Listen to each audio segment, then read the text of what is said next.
Carpe, just hoping that Alvaro would make a little bit of slip, a little bit of mistake, but of course he didn't, and he said there was nothing I could do about it, only follow him across the line. Here's your grid then, a little quick rundown. Carpe, Uriarte, Quiles, row 1. Row 2 is Pratama, Danish and Peroni. Look out for the Indonesian and Malaysian riders. They are very, very good in these sorts of conditions. Behind there, you've got Ruche Mooney, Christian Daniel and Guido Pini. The Navogios, Rico Samela and Leo Ramastorfer fill out row 4.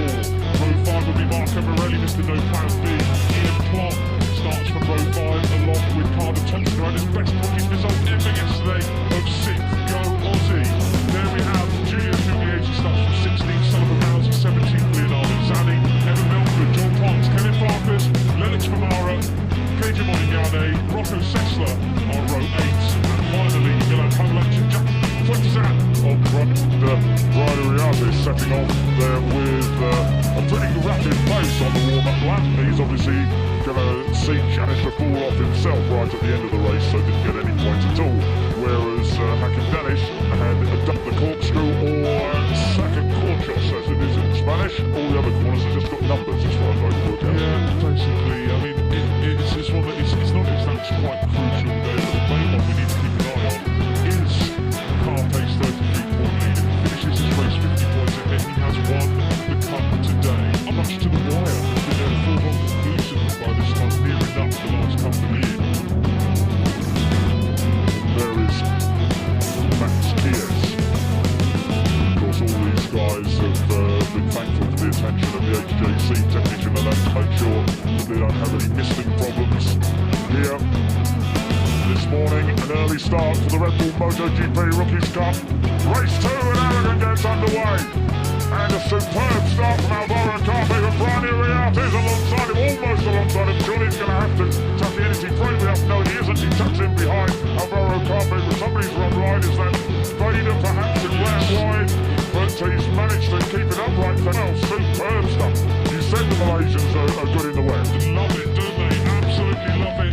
Daniel Jr., a former flat tracker, rising through the ranks in the US, overtaking Max Quiles in towards turn 16, outbreaking him. Christian Daniels into 5th place. Stand up America. And I think know the circuits, but look at that talent he's got there up into 8th place from the back row of the grid. Just what we wanted, really, to turn things around here. That is absolutely incredible. And superb stuff, considering that he's, last couple of years he's been riding big superbikes, and now he's riding something completely different. He's just gone into 4th, Peter. He's overtaken our series leader, Alvaro Carpe. He's a man on a mission. Look at him there. The number 44, ahead of the 83, who's fishtailing all over the place. That is apparently a characteristic of these Pirelli wins rather than a bike issue. We found out in Moto 3 yesterday. But look at this, Peter. The 44 is in 4th.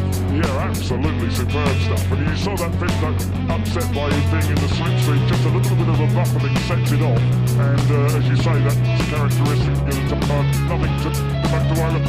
Wow, superb stuff from Christian Daniel Jr. Wow, brilliant stuff on the brakes to go past Milan Pavlak. Oh, Carpe's down! Carpe's! This is chasing. He's running to pick up the bike again, but he is the points leader. He is now down. Every single time we see a horse, he's on the mountain edge of the pits. That's a shame with the number 4. We'll keep an eye on Brits in this sort of weather as well. Uriarte, stalking, back into this, and this has completely changed the complexion of conditions. So that's a really good news for our flying Finn on the number 27. So where has Carpe rejoined? Yeah, and Carpe lost a full almost 10 seconds on that lap.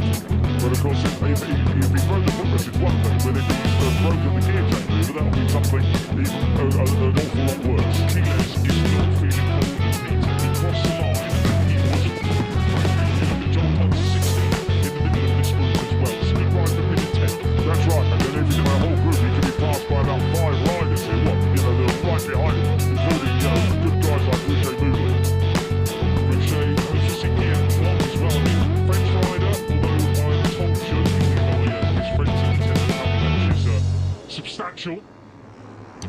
Now, although Uriarte, he's a second behind Hakim Danish, and you might argue, well, he put a 2:21.9 in, but that's faster than the 4-5 riders ahead of him at the moment. So we'll assume then that he hasn't lost the the gear change lever, because otherwise I don't think that he would be able to do that. So if he's got the broke, and I was only a guess that he might have broken the footrest actually, because we couldn't see with just the fact that his left foot was dangling in the air.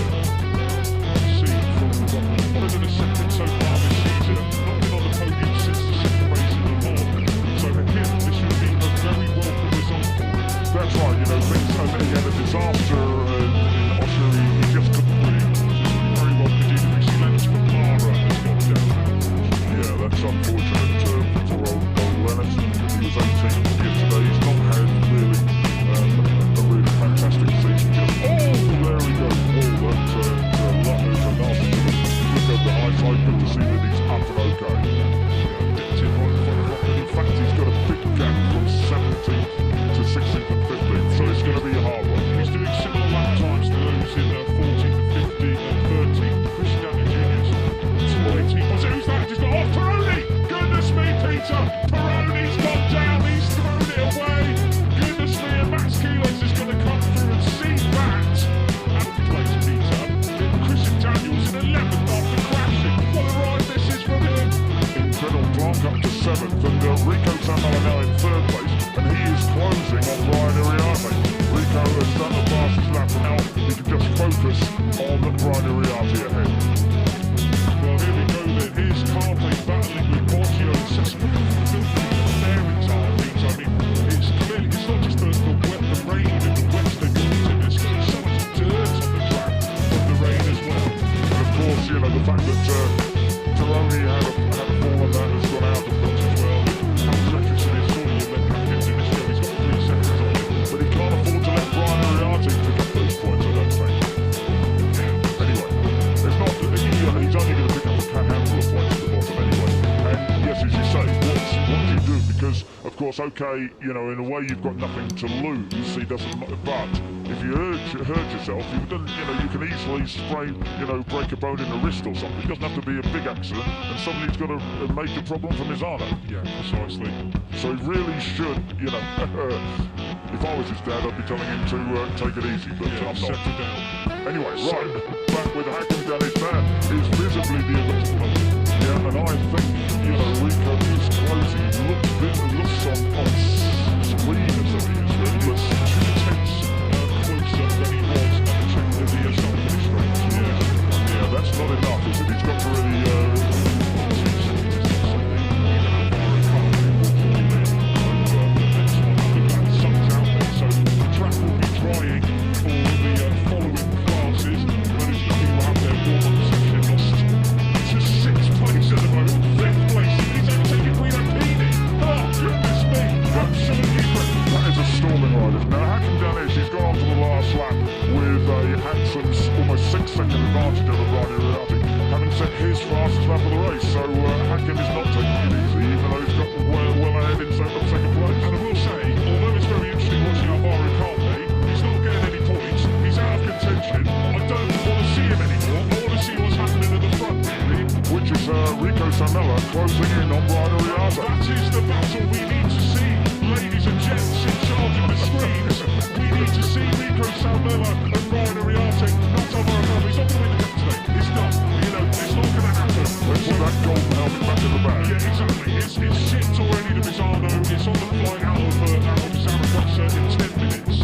Right, so here we are, back with our race leader, the number 13, hakim danish.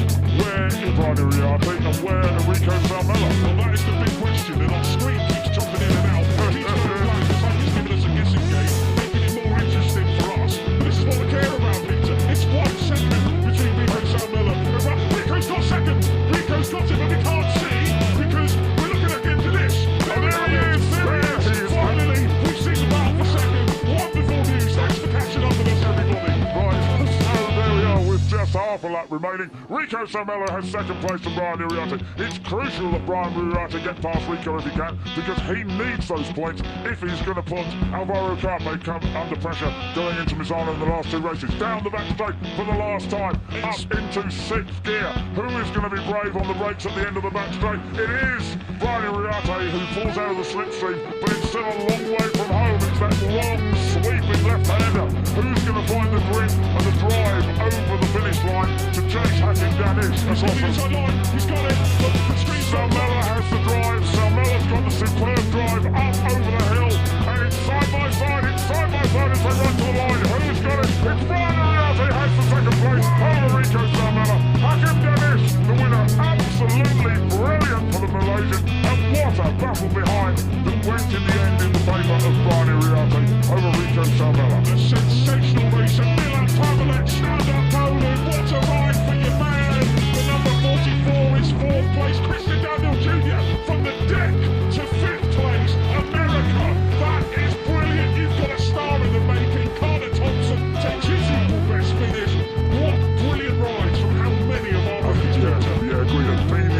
Felice Mugli. Kies in ninth place. That will be important points. And then